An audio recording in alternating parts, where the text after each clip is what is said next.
नमस्कार, welcome to career 247। मैं हूं प्रशांत धवन। नाउ रिसेंटली एक बहुत अच्छी न्यूज आई है भारत के लिए।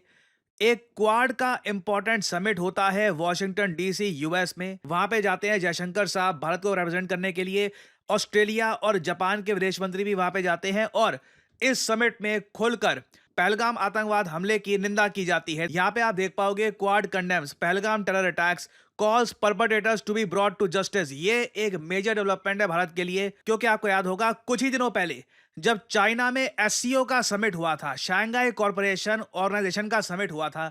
उस समिट की फाइनल स्टेटमेंट में चाइना और पाकिस्तान ने पहलगाम आतंकवादी हमले का मेंशन हटा दिया था और भारत ने इसके रिस्पांस में एससीओ के समिट में फाइनल जो स्टेटमेंट थी उस पर साइन करने से ही ऑल टुगेदर मना कर दिया।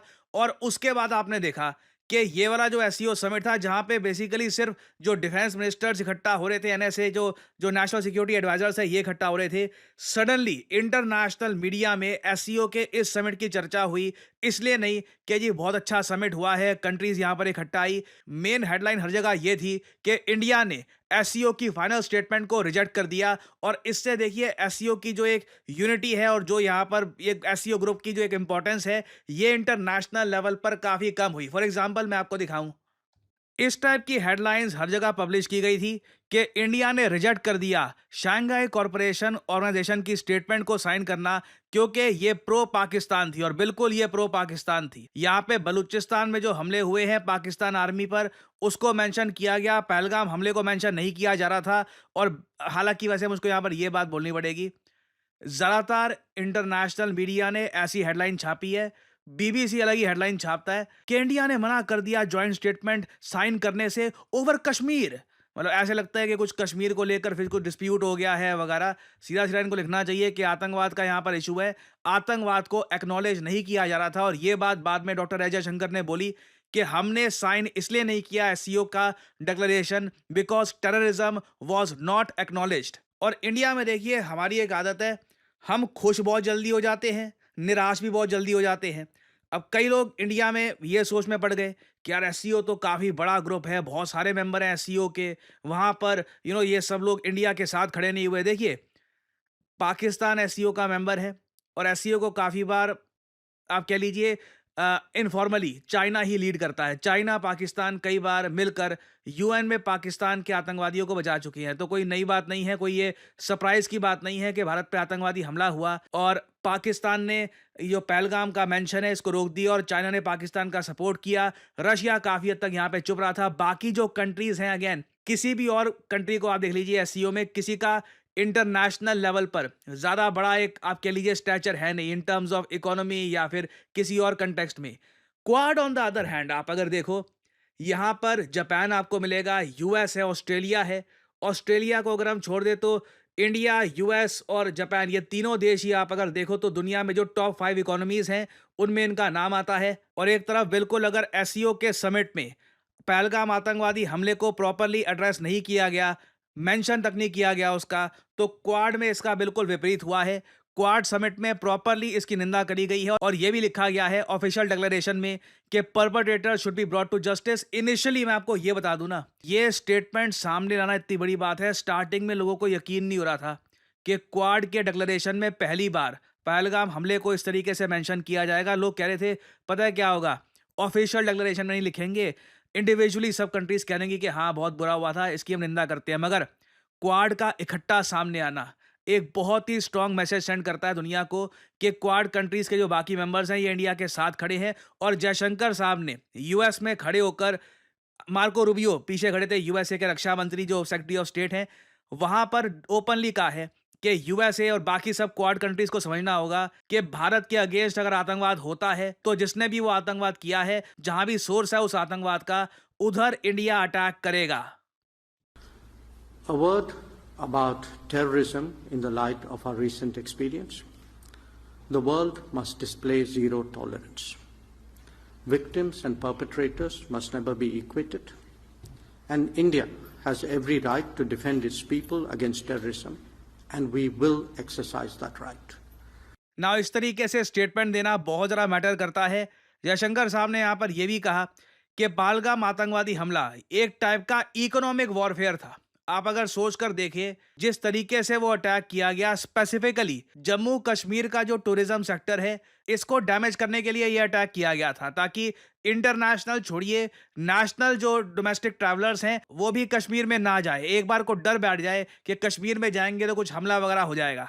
यहाँ पे आप देख पाओगे इट मतलब ये जो अटैक था, it was meant to destroy the tourism of Kashmir which was the main stay of the economy. जो मेन उनका आप कह लीजिए पिलर है कश्मीर की इकोनॉमी का, उसको डिस्ट्रॉय करने के लिए ये अटैक किया गया था। फिर आगे उन्होंने यहाँ पर यह भी कहा है कि कोई सीक्रेट बात नहीं है कि पाकिस्तान में आतंकवाद के कैंप्स है, टेरर इंफ्रास्ट्रक्चर है पाकिस्तान में, और India will no longer spare the government which supports and finances in many ways motivates those terrorist organisations. तो ओपनली इंडिया ने इस समिट में मैं कहूंगा अपना स्टांस रखा है। और मुझे इंटरेस्टिंग यहाँ पर बात ये भी लगी कि जयशंकर साहब ने यूएस में खड़े होकर ये भी कहा कि जो डोनाल्ड ट्रंप बार बार बोलते रहते हैं कि मैंने ट्रेड का इस्तेमाल किया इंडिया पाकिस्तान सीजफायर के लिए, उन्होंने फिर से यहाँ पर जयशंकर साहब ने कह दिया था कुछ नहीं हुआ। मैं उस कमरे में मौजूद था जब जेडी वैंस का फोन कॉल आया था पीएम मोदी को। पहली बात तो ट्रंप का फोन कॉल पीएम मोदी को आया ही नहीं।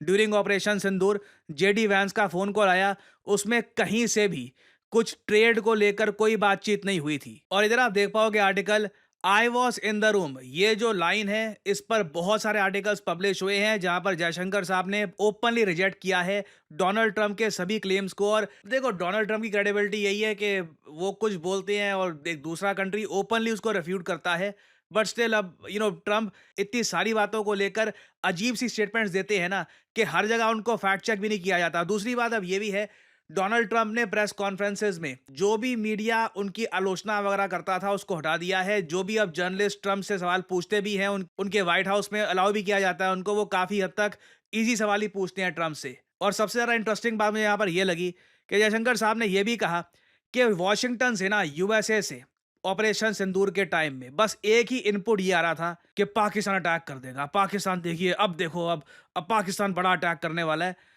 कई बार यूएसए ने यह बात बोली, उसके बावजूद हमने पाकिस्तान के एयर बेसिस को अटैक किया, बहुत वहां पे हमला किया। और यह भी एक बहुत ही इंपॉर्टेंट स्टेटमेंट है by India in US that we are now moving to a policy of no impunity.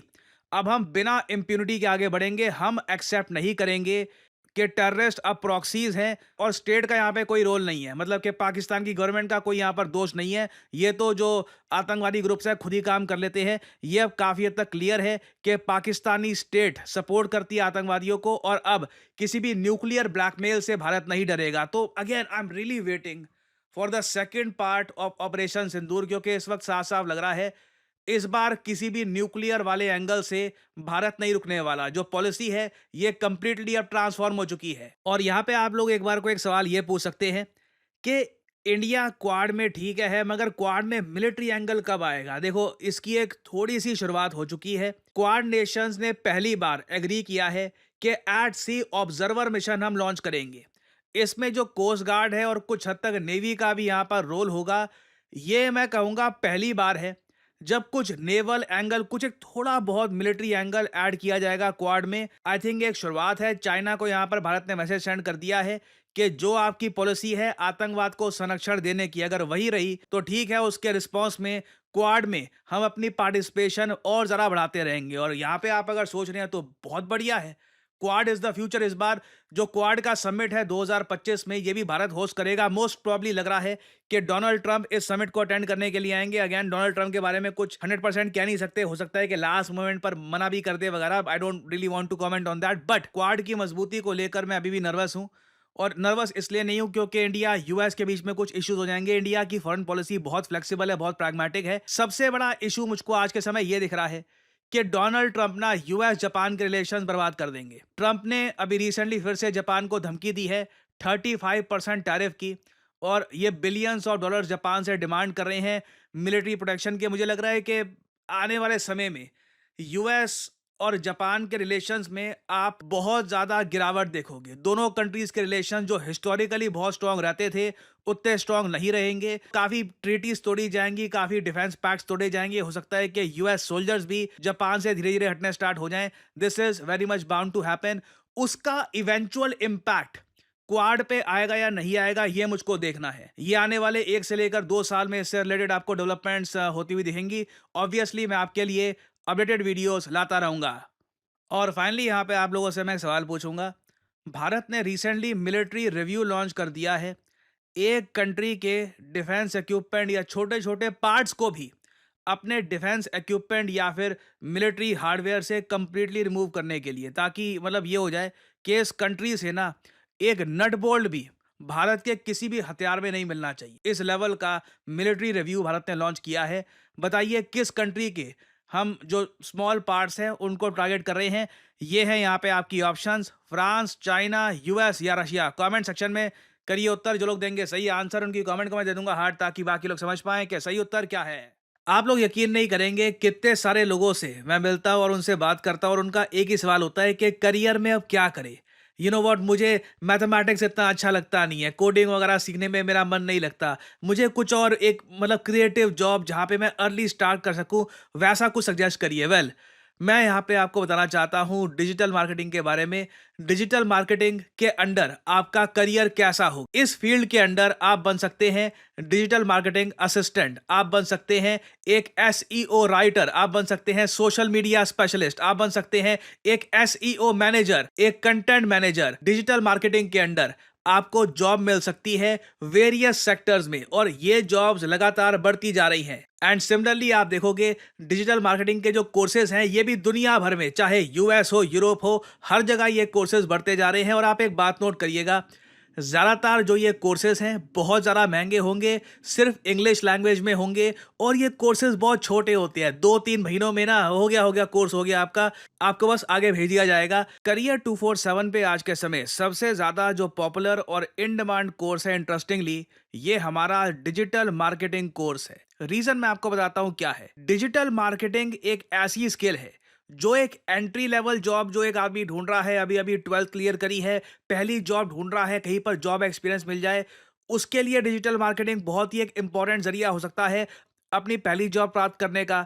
जो ऑलरेडी लोग जॉब कर रहे हैं वो काफ़ी बार डिजिटल मार्केटिंग का कोर्स करके अपने आप को अपस्किल करते हैं और साथ ही साथ बहुत से लोग जो खुद का बिजनेस रन करते हैं वो जानना चाहते हैं आज के समय कि डिजिटल मार्केटिंग कैसे काम करती है, खुद के ब्रांड को वो कैसे प्रमोट कर सकते हैं। और इसलिए मैं कहूँगा करियर 247 का डिजिटल मार्केटिंग कोर्स ये फ्यूचर का कोर्स नहीं है, this is the course of now. और आज के समय बहुत सारे स्टूडेंट्स करियर 247 के साथ मिलकर डिजिटल मार्केटिंग की स्किल लर्न कर रहे हैं। एग्जाम्पल के लिए कुछ प्रोजेक्ट्स आपको मैं दिखाना चाहता हूं इस तरीके से। ये एक एग्जाम्पल है कि मेक माई ट्रिप जो ब्रांड है किस तरीके से इसकी डिजिटल मार्केटिंग कर सकते हैं। इसके बारे में ये हमारे स्टूडेंट्स ने ये रिपोर्ट तैयार करी है, प्रोजेक्ट्स तैयार किए हैं। ऐसे वेरियस मैं आपको एग्जाम्पल्स दिखा सकता हूँ जहां पर जो लोग डिजिटल मार्केटिंग के बारे में बहुत कम जानते थे, now they feel very confident और उन्होंने अपने टाइम और रिसोर्सेज की इन्वेस्टमेंट करी है एक बहुत ही यूजफुल स्किल में। सो एनरोल करने के लिए आपको करना क्या है, सिंपली जाइए इस वीडियो के कमेंट सेक्शन में, पिन कमेंट में आपको मिल जाएगा ये link, start your digital marketing journey now. और यहां पे आपको करना है इस लिंक पर क्लिक, आपके सामने खुल जाएगा ये पेज। इधर अपना नाम, ईमेल आईडी, फोन नंबर और ऑब्वियसली डिस्काउंट कोड यहाँ पे डाल देना PD10, ताकि जो प्राइस है इस कोर्स का इससे बहुत ज्यादा कम प्राइस में आपको ये कोर्स मिले। अगर आप कोड डालना भूल जाओगे तो प्राइसेस आपको काफी इंक्रीज मिलेंगे यहाँ पर। So always enter the code PD10 and simply apply, that's all I am saying, simply apply.